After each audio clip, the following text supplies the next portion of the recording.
नमस्कार दोस्तों, आज हम लोग डिस्कस करेंगे यूपी टेट 2018 में जूनियर लेवल में आया हुआ पेपर।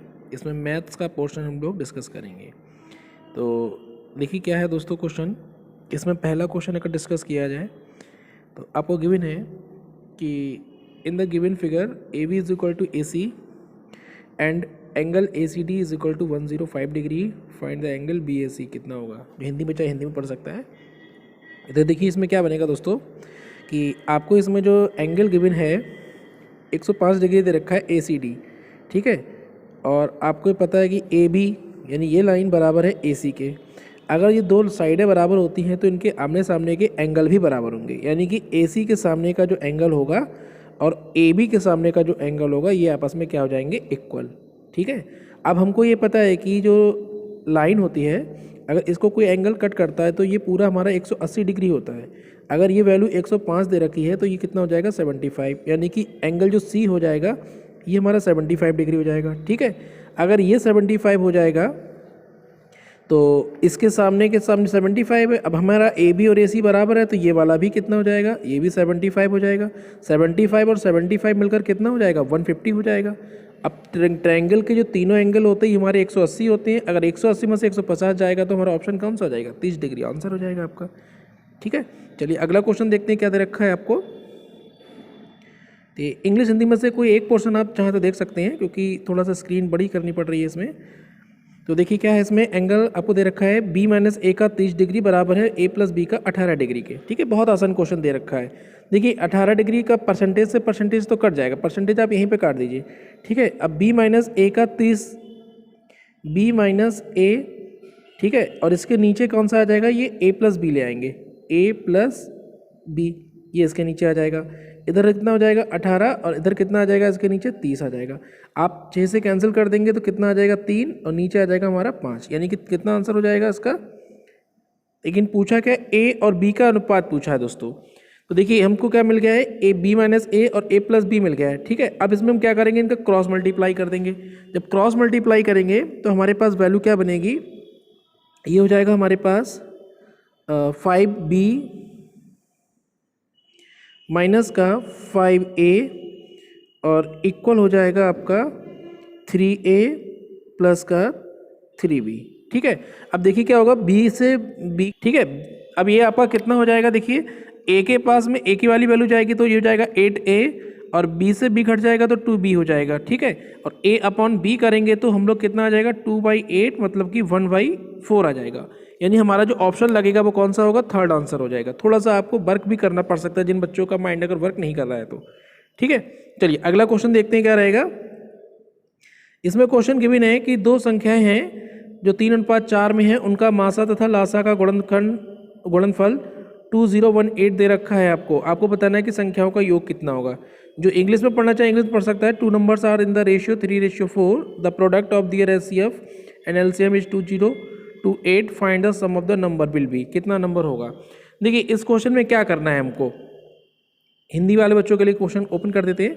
देखिए इसमें क्या करना है हमको बच्चों कि सबसे पहले तो आपको अनुपात दे रखा है तो आपको संख्याओं में कुछ मान लीजिए। मान लीजिए हमारे पास पहली संख्या हो गई है 3a और दूसरी संख्या हो गई है 4b, ये हमारी संख्याएं हो गई हैं।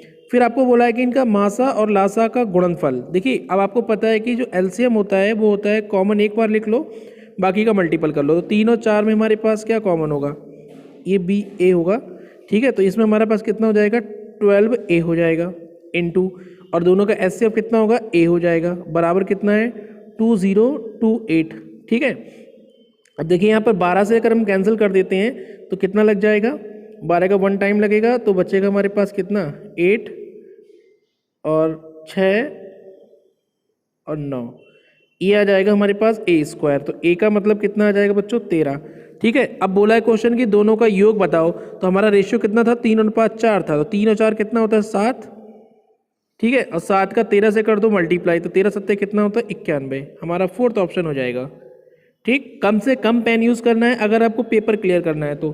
पेन जितना ज़्यादा यूज़ करेंगे उतना ही पेपर आपके लिए दिक्कत करेगा, ठीक है। देखिए इसमें क्वेश्चन क्या है हमारा 94 में, ए स्ट्रिक दे रखा है बी और ब्रैकेट में दिया है a into B plus B. आपको बताना है 5 का और 7 के बीच में जो स्ट्रिक बना है इसका रिलेशन क्या बनेगा। कुछ नहीं करना है आपको, ए और बी की जगह पर 5 और 7 की बस वैल्यू रिप्लेस करनी है। ठीक है, तो देखिए हिंदी में हम लोग यहाँ पे लिख देते हैं। अगर आप लोग यहाँ पे 5 और 7 फिल करते हैं तो 5 × 7 प्लस कितना हो जाएगा 7, तो डायरेक्ट दिमाग से सॉल्व कर लो। 7 पंजे कितना 35, 35 और 7 कितना होता है 42। हमारा सेकंड ऑप्शन क्या हो जाएगा, सही हो जाएगा। ठीक है, चलिए अगला क्वेश्चन देखिए क्या है। अगला क्वेश्चन आपको दे रखा है कि निम्न में से कौन सी रेखा गणित शिक्षण की श्रेष्ठ विधि है, which of the following the best method of the teaching geometry. तो सीधी सी बात है, अगर ज्योमेट्री आपको सीखनी है तो आपको मैक्सिमम आपको फिगर ड्रॉ करने आने चाहिए, मतलब डिस्प्ले मेथड होना चाहिए। तो इसमें जो आंसर बनेगा ये हमारा 4th हो जाएगा, प्रदर्शन विधि। ठीक है, चलिए अगला क्वेश्चन देखिए क्या रहेगा बच्चों। 96 में दिया है कि एक वस्तु को 20% के लाभ पर बेचा गया, यदि उस वस्तु का क्रय मूल्य 50 बढ़ जाता है और विक्रय मूल्य 30 बढ़ जाए तो आपको बताना है कि लाभ इतना कम हो जाता है। पहली चीज़ ध्यान से देखिए आप लोग कि 20% लाभ शुरू में दिया है और हमारा कितना लाभ कम हो गया है, 3.5% कम हो गया। तो नया लाभ कितना बचा, 16 सही 2/3% बचा है। ये कितना होता है अनुपात में, ये होता है 1/6। ठीक है, जिन बच्चों को अगर रेशियो मेथड आता है तो वो क्वेश्चन बहुत ईजिली सॉल्व करेंगे, और जिनको नहीं आता है वो थोड़ा सा अपना कैलकुलेट करेंगे तब क्वेश्चन जाके बनेगा। ठीक है, अब क्या करना है देखिए बच्चों, उसमें आपको 20% दे रखा है। ठीक है, आप इसमें 20% का मतलब कितना होगा, अगर 20% का अनुपात लिखना चाहें तो ये होता है हमारा 1/5। ठीक, इसमें CP कितना है 5 है, SP कितना है 6 है। ठीक है, इधर CP कितना है 6 है और SP कितना है हमारा 7 है। दोनों में वैल्यू बढ़ा लीजिए, तो वैल्यू हमारी बढ़ रही है तो सीधा सीधा आंसर देखिए क्या लगेगा इसमें कि आपका यहाँ पे CP हो जाएगा 5x और ये हो जाएगा 6x। ठीक है, इसमें हम लोग 50 बढ़ा रहे हैं, प्लस का 50 ये हो जाएगा और नीचे हो जाएगा हमारा प्लस का 30। ठीक है, और बराबर हो जाएगा हमारा कितना, इसको अगर बराबर लिख दिया जाए तो ये हो जाएगा हमारा 6/7। 6 हमारा CP है और दोनों को मिला करके SP कितना है 7। ये रेशियो मेथड से बच्चों सॉल्व कर रहे हैं, जिनको रेशियो मेथड नहीं आता है वो अपना बेसिक भी यूज़ कर सकते हो। तो यहाँ पे हम कोई आपको ट्रिक्स नहीं सिखा रहे हैं, बस क्वेश्चन को सॉल्व करने का तरीका दे रहे हैं। ठीक है, अब आप इनको दोनों अगर क्रॉस करते हैं तो क्रॉस करने पर हमारा बन जाएगा 36, इधर हो जाएगा 35, दोनों का डिफरेंस आएगा x। ठीक है, अच्छा इधर कितना हो जाएगा हमारा ये हमारा 30 और 6 कितना हो जाएगा 18, इधर हो जाएगा 7 पंजे 35, यानी कि अगर आप इनको घटाते हैं तो हमारा आ जाएगा 850। ये x की वैल्यू हो जाएगी, थर्ड ऑप्शन। ठीक है, तो थोड़ा सा दिमाग यूज़ करेंगे तो आंसर जल्दी बनेगा। इसमें देखिए क्या करना है आपको, यहाँ पे x-2 और x-9 की न्यूनतम वैल्यू निकालनी है, कितनी होगी। तो देखिए न्यूनतम वैल्यू निकालने के लिए सबसे पहले तो आप इनका प्रोडक्ट करेंगे, और जब प्रोडक्ट करेंगे देखिए क्या बनेगा।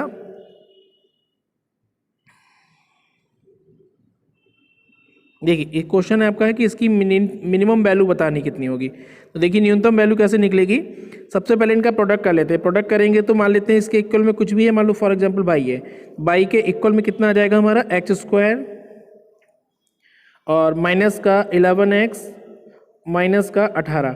ठीक है, अब आप इसको सॉल्व कर देंगे, मतलब इसका डिफ्रेंशिएशन कर देंगे। जिनको डिफ्रेंशिएशन आता है वो कर सकते हैं। ये हो जाएगा dy/dx। ठीक है, और इसमें dy/dx 0 करेंगे तो हमारे पास जो वैल्यू बनेगी ये हो जाएगा हमारा 2x माइनस का 11, और कॉन्स्टेंट हमारा 0 हो जाएगा। तो 2x माइनस 11 आ जाएगा, तो x की वैल्यू कितनी आ जाएगी हमारे पास, x की वैल्यू आ जाएगी बच्चों यहाँ पे कितना, ये आएगी हमारी 11/2 x की वैल्यू। यहाँ से अगर हम सॉल्व कर लेंगे तो x की वैल्यू कितनी आ जाएगी हमारे पास 11/2। ठीक है, अच्छा अब क्या करना है इसमें, ये x की वैल्यू उठा के हम अगर क्वेश्चन में लगा देते हैं, यानी कि इस कंडीशन में अगर x की वैल्यू लगा देते हैं, सॉल्व करेंगे तो हमारा बन जाएगा 11 का स्क्वायर मतलब 121, और नीचे आ जाएगा 2, और इधर भी हो जाएगा हमारा 111 का स्क्वायर x की पावर 2, और ये हो जाएगा प्लस का हमारा 11 का स्क्वायर बटे 2 माइनस का 18। ठीक है, थोड़ा सा सॉल्व करेंगे, इसमें सॉल्व होकर 121 आएगा। थोड़ा दिमाग से करिएगा, देखिए पूरा कैलकुलेशन दिमाग से करते हैं तो आपको पेन यूज़ होगा, उतनी जल्दी एग्जाम में बन जाएगा क्वेश्चन। ठीक है, तो देखिए हम लोग कहाँ तक पहुँच गए थे, 11 का स्क्वायर मतलब 121/4 माइनस का 121/2 और माइनस का 18 हो जाएगा। एलसीएम लेंगे नीचे तो 4 पक्का आ जाएगा। 4 अगर पक्का आएगा मतलब हमारा सेकंड ऑप्शन तो नहीं हो सकता है, केवल इन 3 में से कोई एक ऑप्शन बनेगा। अच्छा एक चीज़ और देखिए ध्यान से, हमारे नेगेटिव वाले टर्म्स कितने हैं, 2 हैं, यानी कि नेगेटिव की वैल्यू ज़्यादा हो रही है, यानी कि आंसर हमारा नेगेटिव जाएगा। अब नेगेटिव जाएगा इसका मतलब हमारा ये 2 ऑप्शन तो हो ही नहीं सकते, यानी कि एक ही ऑप्शन बचा है नेगेटिव में, वो कितना होगा 49/4 हो जाएगा। आप चाहो तो इसे पूरा कैलकुलेट कर सकते हो, केवल इस x की वैल्यू को उठा के इस कंडीशन में रख दीजिएगा। ठीक है, आपका आंसर आ जाएगा। और चाहे तो अपना जो y का वैल्यू बनी थी उसमें भी रख सकते हैं। चलिए अगला देखिए क्वेश्चन क्या है। आपको इसमें दिया गया है कि 272 का स्क्वायर माइनस 120 स्क्वायर का वर्गमूल कितना होगा। देखिए इसमें वर्गमूल नहीं करना है हमको, हमें सिर्फ एक फॉर्मूला याद है। क्या होता है वो फॉर्मूला, देखो बच्चों, ए स्क्वायर माइनस का बी स्क्वायर, क्योंकि ए स्क्वायर ये हो जाएगा और बी स्क्वायर ये हो जाएगा। ए स्क्वायर बी स्क्वायर कर देंगे, आपका आंसर बन जाएगा। मतलब एक बार इनको जोड़ लो और एक बार इनको घटा लीजिए। जब हम इनको जोड़ेंगे तो हमारा कितना हो जाएगा, ये आ जाएगा 400, ठीक है। और एक बार जब घटाएंगे तो कितना आ जाएगा 144, और दोनों का रूट ले लेंगे तो यहाँ से आ जाएगा हमारा कितना 20 गुणा 12। 20 गुणा 12 मतलब कितना होता है 240 होता है। ये आपका आंसर हो जाएगा, ठीक है। चलिए अगला क्वेश्चन देखते हैं दोस्तों। ये अच्छा आपका साइंस का क्वेश्चन आ गया है। हमें केवल मैथ के क्वेश्चन से मतलब है, हालांकि आप लोग साइंस के क्वेश्चन भी पढ़ सकते हो, ठीक है। ये यहाँ पे साइंस के क्वेश्चन इन्होंने दिए हैं, ये भी साइंस के क्वेश्चन है। मैथ्स के क्वेश्चन, ये रहे क्वेश्चन। देखिए मैथ्स का क्वेश्चन फिर से आ गया आपका। क्या बोला है इन्होंने, पहले आप लोग क्वेश्चन रीड कर लीजिए अच्छे से। If each edge of the cube is double, मतलब बोला है कि प्रत्येक घन की भुजा को दुगना कर दें, ठीक है। Then the percentage increase in its total surface area कितना हो जाएगा। देखिए क्या बनेगा इसमें बच्चों। सबसे पहले तो आप एक मान लीजिए साइड अगर हमारे पास शुरू में कितनी है, मान लीजिए ए है। अब दोबारा साइड कितनी हो गई, दुगनी हो गई, 2a हो गई है। फॉर्मूला क्या होता है इसका, हमारा 6a स्क्वायर होता है। अगर 6a स्क्वायर होता है तो ये हमारा इनिशियल फार्मूला हो जाएगा 6a स्क्वायर, और यहाँ पे भी हमारा कितना हो जाएगा 6 2a का स्क्वायर। सॉल्व करेंगे तो कितना हो जाएगा, देखिए हमारा 4 और 6 24, 24a स्क्वायर तो यहाँ से आ जाएगा, और 6 स्क्वायर ये हो जाएगा। दोनों का अगर हम डिफरेंस कर देंगे तो कितना हो जाएगा 18a स्क्वायर, अपॉन में कितना आ जाएगा 6a स्क्वायर। तो a स्क्वायर स्क्वायर कट जाएगा, ये कट जाएगा 3, और परसेंटेज में लाना है तो इंटू 100 करेंगे तो 300 आ जाएगा, ठीक है। ये भी अच्छा क्वेश्चन था, लेकिन डायरेक्ट आप कर सकते थे इस क्वेश्चन को। देखिए इस क्वेश्चन में क्या करना है, ये तो बहुत ही आसान क्वेश्चन दिया है। केवल आप ए की जगह पे 3, बी की जगह पे 2 और सी की जगह पे 1 लगा दीजिए। तो देखिए जैसे आप वैल्यू रखते हैं इसमें, तो 3 और 2 5 हो जाएगा, 5 और 2 7, यानी कि 7, और नीचे बी का मतलब कितना आ जाएगा 2, यानी कि 3.5 आपका आंसर हो जाएगा, ठीक है। चलिए अगला क्वेश्चन देखते हैं। 131 क्वेश्चन क्या कह रहा है बच्चों हमारा, ये कह रहा है के का मान बताइए जिसके लिए समीकरण के x माइनस के वाई इज इक्वल टू 2 है और 3x plus 2y equal to minus का 5 है, और इसमें बोला है कि यूनिक सोल्यूशन होना चाहिए, ठीक है। इंग्लिश वाले लोग इंग्लिश में पढ़ सकते हैं। तो देखिए यूनिक सोल्यूशन के लिए कंडीशन होती है, अगर आपको कंडीशन पता है तो आप आंसर तुरंत लगा देंगे। कंडीशन क्या होती है हमारी, a1/a2 is equal to b1/b2 is not equal to c1/c2 होता है, ठीक है। a और b क्या होते हैं, हमारी कोफिशिएंट होते हैं x और y के। यहाँ पर देखिए x का कोफिशिएंट कितना है बच्चों 1, ठीक है। दूसरी वाली कंडीशन में कितना है 3, पहली वाली कंडीशन में कितना है माइनस का k, दूसरी वाली में कितना है 2। सॉल्व करेंगे तो हमारा k बराबर कितना आ जाएगा माइनस का 2/3 आ जाएगा, ठीक। ये आपका आंसर हो गया। चलिए अगला क्वेश्चन देखते हैं 132। इसमें क्या बोला है, A can do a work in 6 days और B takes 8 day complete to it, C takes long as to A and B together, how long will it take B and C to do complete the work together, ठीक है। देखिए इसमें क्या question कह रहा है कि ए किसी काम को 6 दिन में कर रहा है, बी किसी काम को 8 दिन में कर रहा है, और सी उतने समय में करता है जितना ए और बी मिलकर करते हैं। तो पहला होमवर्क तो हमारा यही हो गया, ए और बी को मिला के लिख लीजिए कितना हो रहा है। देखिए ए का कितना है 6 और बी का कितना है हमारे पास 8, दोनों को मिला देंगे तो कितना हो जाएगा 24, 24 का मतलब आ जाएगा 4 और 3, यानी कि 24/7 आ गया हमारा ए प्लस बी, ठीक, इतना हो गया। अब क्या बोला है कि सी उतना ही करता है, मतलब सेम सी का काम हो गया ये, ठीक है। और बी और सी का बताना है कितना होगा। तो देखिए बी का हमारे पास ये हो गया, सी का हमारे पास ये हो गया। एक बार इनको फिर से सॉल्व कर लें तो 8 और 24/7 को अगर सॉल्व करेंगे तो 24 तो एलसीएम आ जाएगा, ऊपर 3 आ जाएगा, यहाँ पे 7 आ जाएगा। सॉल्व करेंगे तो कितना हो जाएगा 24 बटे, यहाँ पे अगर सॉल्व करते हैं तो कितना हो जाएगा बच्चों हमारा 24/10। 24/10 का मतलब हो जाएगा 12/5, और 12/5 को अगर हम सॉल्व करेंगे तो आ जाएगा 2 सही 2/5, यानी कि हमारा जो हो जाएगा आंसर 132 का चौथा ऑप्शन हो जाएगा, ठीक। अच्छा देखिए 133 क्वेश्चन में क्या बोला है कि किसी परीक्षा में एक कक्षा में 36 छात्रों द्वारा प्राप्त अंकों का मध्य 58.5 था, बाद में ज्ञात हुआ कि त्रुटिवश 75 की जगह 57 अंकित हो गया, सही मध्य कितना होगा। देखिए इसमें एक चीज़ याद रखो बच्चा कि जब भी हमारे पास डिजिट चेंज होती है तो इनका डिफरेंस अगर सेम डिजिट पे जा रहा है तो 9 का मान के चलते हैं। यहाँ पे कितने का हो रहा है आपका डबल हो रहा है, मतलब ये 18 का गैप तो हो ही गया फिक्स। अगर डायरेक्ट करना है तो 18 का गैप आ गया। अब वैल्यू हमारी क्या हुई, ये चीज़ समझ लीजिए कि 75 के स्थान पर कितना 57 लिख दिया, इसका मतलब वैल्यू हमारी ज़्यादा होनी चाहिए थी और इन्होंने कम लिख दी है, तो हमारी वैल्यू बढ़ेगी। तो एक चीज़ ध्यान रखना, आपके जो आंसर बनेंगे वो 58.5 से ज़्यादा ही होगा, ठीक है। यानी कि हमारा थर्ड ऑप्शन नहीं होगा और फोर्थ ऑप्शन नहीं होगा, 2 ऑप्शन तो हमारे कट हो गए, ठीक। अब 30 छात्र हैं, तो क्या करना है बच्चों, हमको 30 छात्रों के लिए ध्यान ये रखना है आपको कि 30 से क्या करेंगे, इसको डिवाइड कर देंगे। जब 30 से डिवाइड करेंगे तो हमारा कितना हो जाएगा, ये आ जाएगा हमारा 6.6 आ जाएगा। अच्छा 0.6 वैल्यू बढ़ेगी, अगर हम 58.5 में 0.6 जोड़ते हैं तो हमारा ऑप्शन कौन सा होगा, सॉरी ये नहीं होगा, 59.1 हो जाएगा, ठीक है। ये हमारा आंसर हो जाएगा। चलिए अगला देखते क्या है क्वेश्चन। इसमें बोला है कि आपको केंद्रक बताना है। देखिए इसमें केंद्रक के लिए एक फॉर्मूला होता है, अगर बच्चों आपको याद होगा तो क्या होता है फॉर्मूला, अगर हम निकालते हैं x1 x2 x3 by 3, same by के साथ हो जाता है, बाई बराबर क्या होता है y1 y2 plus y3 upon 3, ये फॉर्मूले होते हैं केंद्रक के। ये आपके कोऑर्डिनेट ज्योमेट्री का क्वेश्चन दिया है इन्होंने।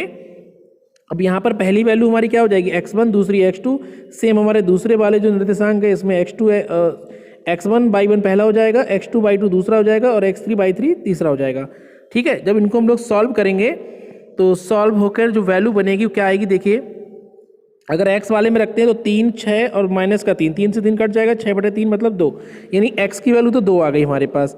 अगर x की वैल्यू 2 आ गई मतलब हमारे 2 ऑप्शन तो कट हो गए, ठीक। अच्छा अब इन दोनों में से देखिए कौन सा बनेगा, अगर हम बाई की वैल्यू निकालते हैं तो बाई की जगह पे कितना है, 5 है, बाई और 4 है, मतलब 9/3 हो जाएगा, 9/3, 3 इधर चला जाएगा और 3 और बाई एक घट जाएगा, मतलब हो जाएगा हमारा 9 = 2 बाई, यानी कि 9/2 आ जाएगा, मतलब फर्स्ट ऑप्शन आपका सही होगा, ठीक है। थोड़ा दिमाग से कैलकुलेट करना। चलिए अगला क्वेश्चन देखिए क्या है हमारे पास, इसमें इंग्लिश में पढ़ लेते हैं question. A non terminating but recurring decimal. देखिए रिकरिंग का मतलब ही क्या होता है, रिकरिंग का मतलब होता है आबाद। जैसे हमने लिखा 1/3, 1/3 का मतलब क्या होता है, 0.3333 चलता चला जाएगा, और ये हमारा क्या होता है, एक रैशनल नंबर होता है, ठीक है। अपर में P/Q की फॉर्म में जो नंबर होता है वो हमारे क्या होते हैं, रैशनल नंबर होते हैं, और जो P/Q की फॉर्म में नहीं होते वो हमारे क्या होते हैं, इरेशनल नंबर होते हैं, ठीक है। तो ये हमारा क्या लग जाएगा, बताइए, रैशनल नंबर आपका आंसर हो जाएगा इसका, ठीक। चलिए अगला देखते हैं क्वेश्चन क्या है हमारा। इसमें दिया है PAB एक वृत्त की छेदक रेखा है और PT स्पर्श रेखा है। तो PT अगर 5 सेंटीमीटर है और PA 3 सेंटीमीटर है तो AB की माप बताओ। इसमें जिस बच्चे को फॉर्मूला याद है वो कर लेगा। फॉर्मूला देखिए क्या होता है, PT का square equal to PA into PB, ठीक है, ये फॉर्मूला होता है। अब इस फार्मूले में क्या रखना है, वैल्यू लगानी। PT का स्क्वायर मतलब कितना हो जाएगा, 5 का स्क्वायर 25 हो जाएगा, एक साइड 25 आ गया हमारा, इधर तो 5 का स्क्वायर आ गया। अच्छा PA ये वैल्यू 3 दे रखी है और PB ये हम फाइंड कर लेंगे, तो कितना आ जाएगा, 25/3 आ जाएगा, ठीक है। लेकिन हमें निकालना क्या, हमें AB निकालना है, यानी कि PB में से क्या करें, PA घटा दें, तो PB हमारा कितना आ गया, 25/3, यानी हमारा आंसर कितना हो जाएगा, 25/3 और माइनस का हो जाएगा 3। सॉल्व करेंगे तो कितना आ जाएगा, 9 घट जाएगा, 16/3 आपका आंसर हो जाएगा, ठीक है। अच्छा अगला क्वेश्चन देखते हैं। अगला क्वेश्चन क्या, एक समांतर चतुर्भुज दिया गया है, फटाफट एक समांतर चतुर्भुज बना लेते हैं। आमने सामने की भुजाएं पैरेलल होती, चीज़ ध्यान रखनी है आपको, ठीक है। अच्छा इसके 2 डायगोनल हैं जो कट कर रहे हैं O पे, इसका नाम दे देते हैं A B C और D, ठीक है। अच्छा ये O पॉइंट हो गया हमारा, इसमें एंगल दिया DAC, एंगल DA और C, ये एंगल दे रखा है इन्होंने कितना, 32 डिग्री, ठीक है। और AOB ये एंगल दे रखा है इन्होंने कितना, 70 डिग्री, ठीक है। आपको बताना है DBC कितना होगा, DBC ये एंगल बताना है कितना होगा। देखिए पहली चीज़ समझ लो, ये एंगल कितना होगा हमारा, 110 हो जाएगा, ये एंगल 110 होगा, क्यों, क्योंकि पूरी लाइन पर एंगल हमारा 180 होता है, ठीक है बच्चों, ठीक है, क्लियर है। अच्छा ये वाला एंगल जो हमारा कितना है, 32 डिग्री है। अगर ये 32 है तो ये वाला भी हमारा कितना हो जाएगा, 32 हो जाएगा। क्यों होगा 32, क्योंकि ये दोनों हमारी क्या है, पैरेलल लाइन है, पैरेलल लाइन के बीच में हमारे कौन से अल्टरनेट एंगल बन गए। तो ये एक 32 आ गया है, एक 110 आ गया है, 110 और 32 अगर मिला दें तो 142 हो चुका है, और 142 है, और ट्रायंगल के तीनों एंगल 180 होते हैं, 180 में से अगर 142 घटा देंगे हम लोग तो कितना आ जाएगा हमारा, 38 आ जाएगा, ये हमारा आंसर हो जाएगा, ठीक है। चलिए अगला क्वेश्चन देखते हैं।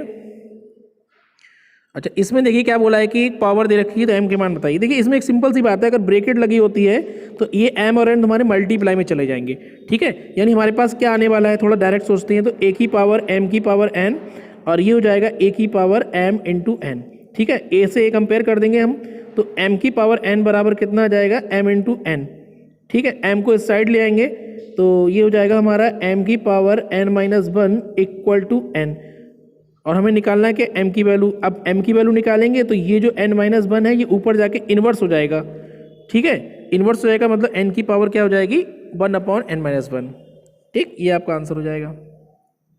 अगला क्वेश्चन क्या है, सीरीज है। सीरीज देखिए बहुत आसान है, केवल आपको क्या करना है, स्टेप्स को ओपन कर लेना है। स्टेप ओपन करेंगे, पर ब्रैकेट सॉल्व करेंगे, आंसर आ जाएगा। जैसे हमारा लिखा है 1 माइनस 1 अपॉन 5, सॉल्व करेंगे तो कितना आ जाएगा बच्चों, ये हमारा ये आएगा हमारा 4 अपॉन 5। सेम अगली ब्रैकेट सॉल्व करेंगे तो कितना आएगा, 5/6 आएगा। अगली ब्रैकेट सॉल्व करेंगे तो कितना आएगा, 6/7 आएगा। और लास्ट में सॉल्व करेंगे तो कितना आएगा, 99/100 आएगा। देखिए इसमें क्या हो रहा है, ये तिरछे में सारे टर्म्स कटते चले जाएंगे तो हमारा कितना बचेगा, 4/100। सॉल्व करेंगे तो कितना आ जाएगा, 1/25 आ जाएगा। क्वेश्चन नंबर 142, इसमें दिया है कि ब्याज जो है मूलधन का 2/5 है। देखिए सीधे सा फॉर्मूला होता है SI is equal to PRT upon 100, ये फॉर्मूला लगाना है। ब्याज कितना, 2/5, ठीक है। इधर 2/5 आ गया और उधर हमारा 8 हो गया है और टाइम निकालना है तो 2/5 है, ये कट जाएगा। 142 को अगर हम कैंसिल आउट करते हैं तो 2/5 हो गया बच्चों, थोड़ा ध्यान से एक मिनट सुनिए। 2/5 हो गया है और इधर हमारा कितना हो चुका है, 8। टाइम निकालना है, नीचे है 100। अगर हम लोग कैंसिल आउट करते हैं तो 5 आ जाएगा सॉल्व होके, ठीक है। क्योंकि नीचे 5 होगा और इधर 25 हो जाएगा तो सॉल्व होके कितना आएगा, 5। ये आपका आंसर। केवल यहाँ वैल्यू लगानी है।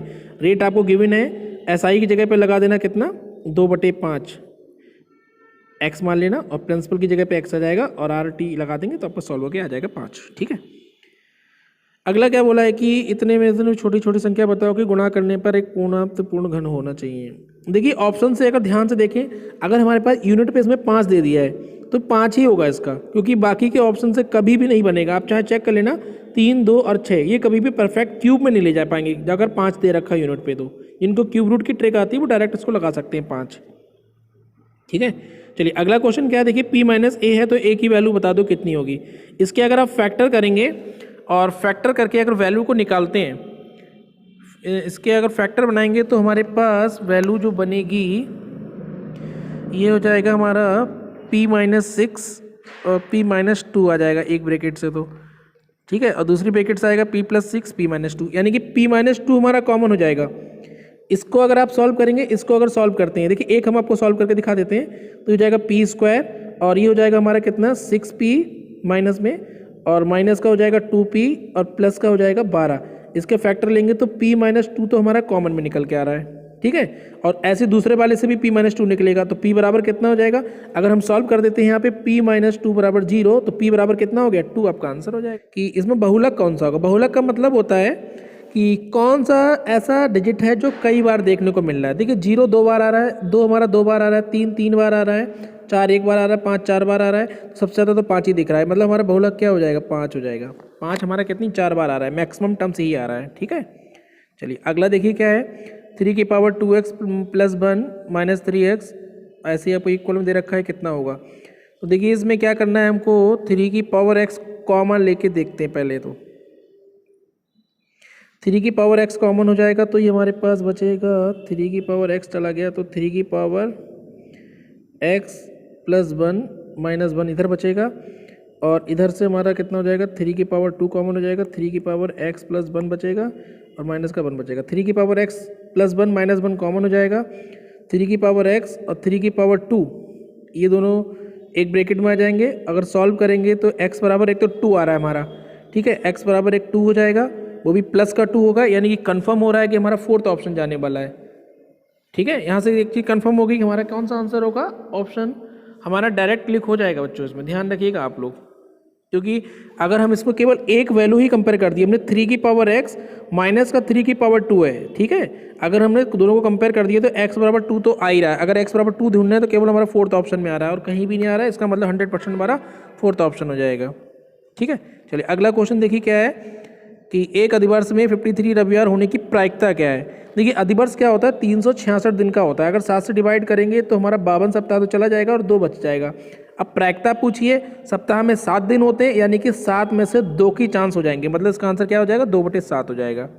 ठीक है, चलिए अगला क्वेश्चन देखिए क्या है कि एक वृत्त के केंद्र है इस टाइप से, केंद्र से 12 सेंटीमीटर की दूरी पर एक क्या है जीवा है। ये 12 हो गया, जीवा है मतलब आधा आधा करती है प्रॉपर्टी होती है। अगर आप सॉल्व करेंगे तो 12 13 और ये आ जाएगा हमारा 13। ये हमारा क्या होता है ट्रिपलेट होते हैं, जिस बच्चों को नहीं आते वो ट्रिपलेट में फंस जाएगा। ठीक है, 12 5 और ये कितना आएगा 13। जिसको नहीं पता वो पाइथागोरस थ्योरम लगाएगा। 12 का स्क्वायर 144 होता है, 5 का स्क्वायर 25 होता है, मिला के 169 आएगा, अंडर रूट लेंगे तो 13 आ जाएगा। लेकिन पूछा क्या हमसे व्यास, व्यास का मतलब डायमीटर पूछा है। डायमीटर पूछा है तो 13 का दुगना क्या होता है 26 होता है। ठीक है, चलिए इतने ही क्वेश्चन थे बच्चों इसमें।